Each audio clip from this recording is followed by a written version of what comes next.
Hello, everybody. Once again, it's the Dream Eater, y'all. And, yeah. Oh my goodness, 300 views?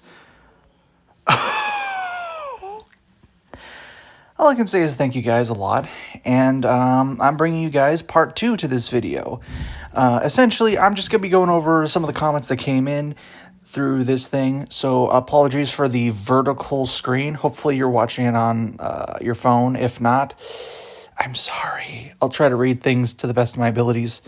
And yeah, I'm just going to be going over some comments because lots of you guys brought up some interesting points and I want to go over them. So let's see. First, we got Dom D. I'm going to ignore that naming choice. Wishful thinking, ... But I'd be darned if I didn't wish this were to be true. Yeah, you and us both. I mean, that's kind of like the point of conspiracies. To me, it's like, on one hand, it's they're theories that you want to be true, but then again, on the other side of the aisle, conspiracy theories are just kind of things you notice, and then you put the dots together, and you're like, something ain't right here. So, you know, it's a nice thing I like to do every once in a while. So yeah.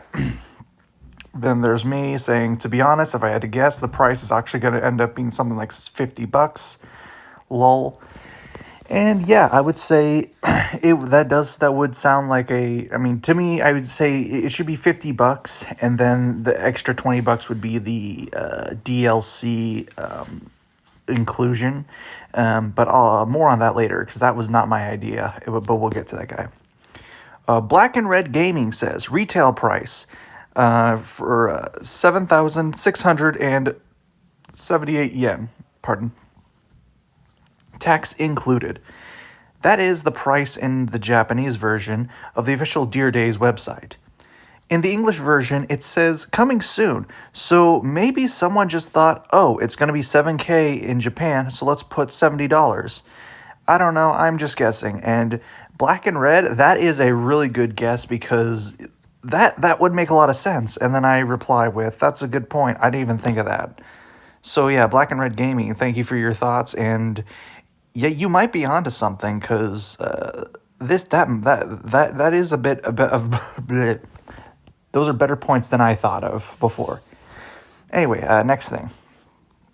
Elden Ring can get away with its controversy because it really isn't one. Yeah, you're right. That's kind of like why I was like saying I was gonna say controversy with how hard it is, but wait, no, I said something else. Never mind. I'm not even gonna defend myself on that one. Yeah, that was my bad. Okay, it's from a series known to be extremely hard and is already super popular. I meant to say it was critically acclaimed because of that. Sorry. Anyway, also it isn't worth. Also, it isn't worth it for Vanguard to do this, especially because it's unpopular. This is another really good point because, yeah, it's not very popular, but at the same time, that's kind of why I thought maybe they would try something completely bonkers like this because some other people have done it, some other franchises have done it before and have gotten extremely good feedback overall. So, but yeah, it doesn't really make sense for Vanguard to do this because, yeah, it's not that popular in the West, at least not anymore. Anyway, they go on to say it got a lot of traction based on the terrible OG design. Wait, I'm sorry. I skipped over. I relate this situation more to the Sonic movie. It got a lot of traction based on the terrible OG design, and it was very intentional because they snapped back super fast. Yeah, that probably would have been a better, what's the word I'm looking for? Example, that one. That would be a bit better example for what I was trying to convey earlier. But yeah. Yeah, shout out to Street Gamer 345. You make some really good points. But the reason why blah. Why it doing this is better than Deer Days possibly doing this is because Sonic is ultra popular, even if it's for their bad games. Vanguard doesn't have that popularity. Yeah, you say popularity, I say clout.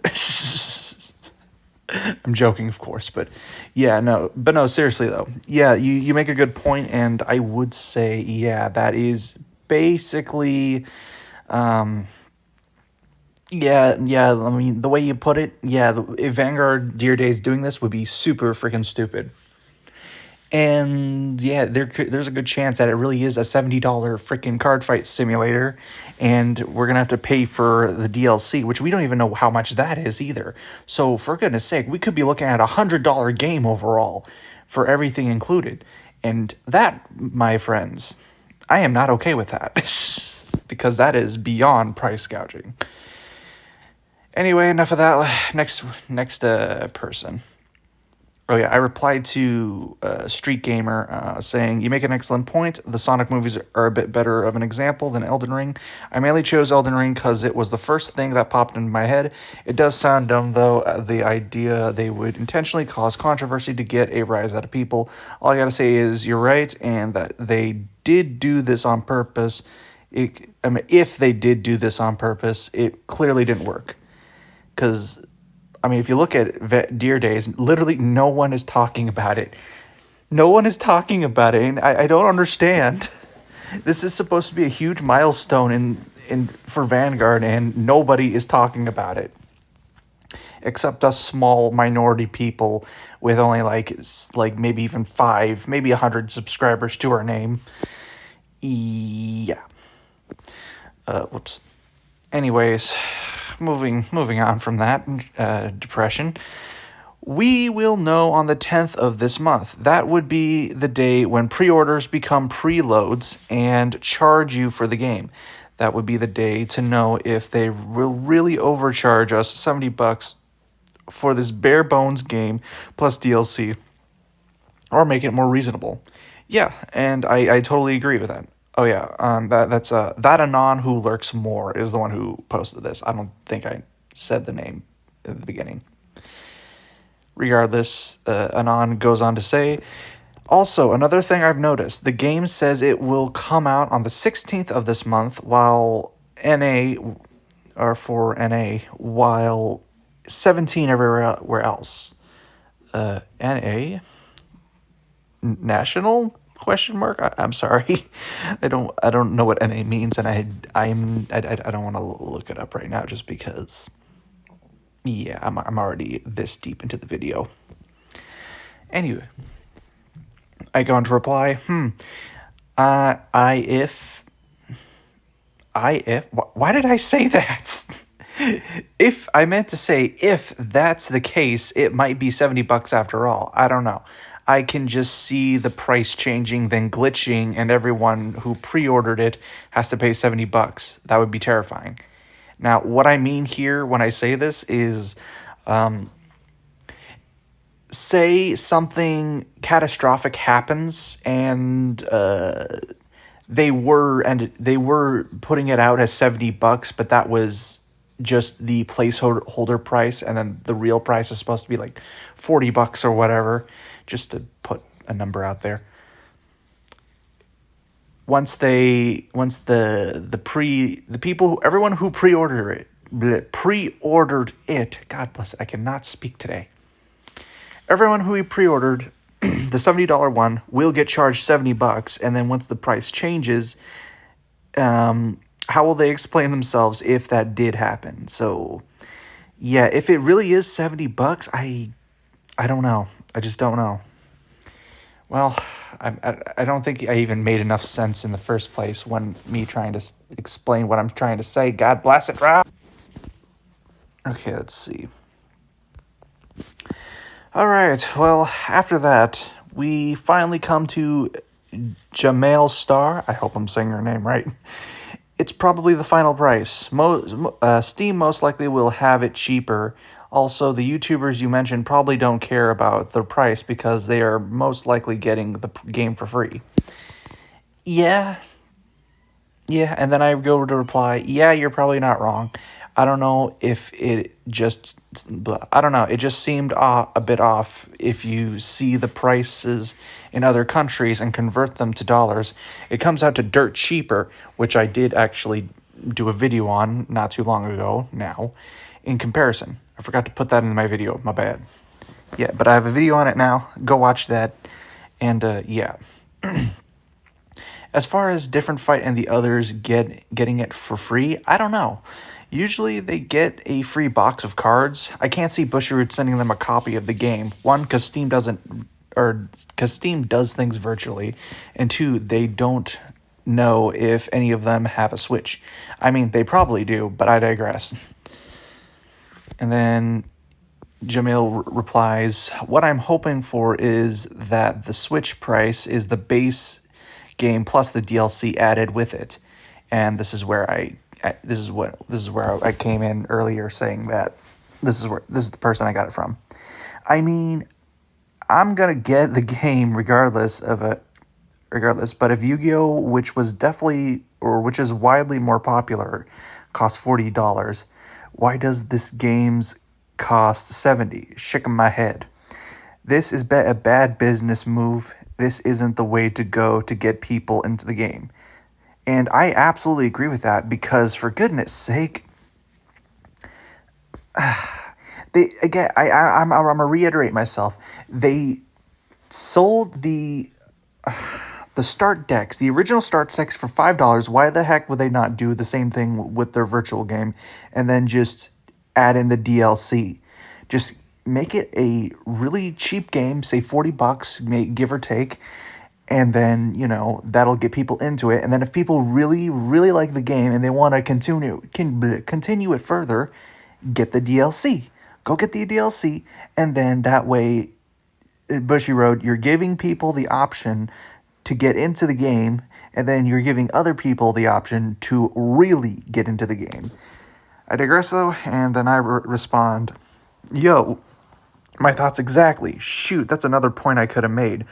If it was $70 with DLC content, then I would say it would be perfect.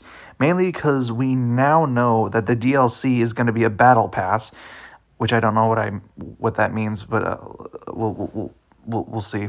Anyway, which I am assuming means we pay once and get all the good stuff, but don't quote me on that. Not to mention, I also already pre-ordered the game. No going back now." Jamil replies, "I haven't pre-ordered the game yet because I was hoping the price dropped. Seeing how that's not happening, I might as well. Plus, I do have a lot of Switch coins saved. That will at least get me a decent price." Nice. I don't play games too often, so my Switch coin is non-existent. And then here, Black and Red Gaming interjects saying, "Battle passes don't give you everything up front. You have to play in order to earn the stuff. And in most cases, they have an expiration date. In this game, they may make it differently, though." Okay, I didn't understand what you meant when you said that at first, Black and Red. But I think I understand it now. Basically, they don't give you everything up front. You still have to earn the stuff, give to get in-game currency to pay the games. Yeah, I was going off the assumption that was going to be the case, but yeah, if it's not the case, I don't know. I really don't know, especially if it's it's only available for a certain amount of time, then you have to keep buying it until you get all the cards for it. And if that is the case, I would be so pissed. But yeah, I replied to Black saying it better be different. I didn't know that's what that was. And that's all the replies. So yeah, first of all, thank you everyone for the 300 views. Thank you for watching. Please like, comment, subscribe if you want. Ain't gonna tell you what to do. But yeah, pray for me because I was stuttering all over this video, and yeah. And pray for Bushiroad because Bushiroad may be making a grave mistake with the way they handled this. Oh well, we're already into the thick of it all, y'all, so Like, comment, subscribe, all that. Love you guys. Bye.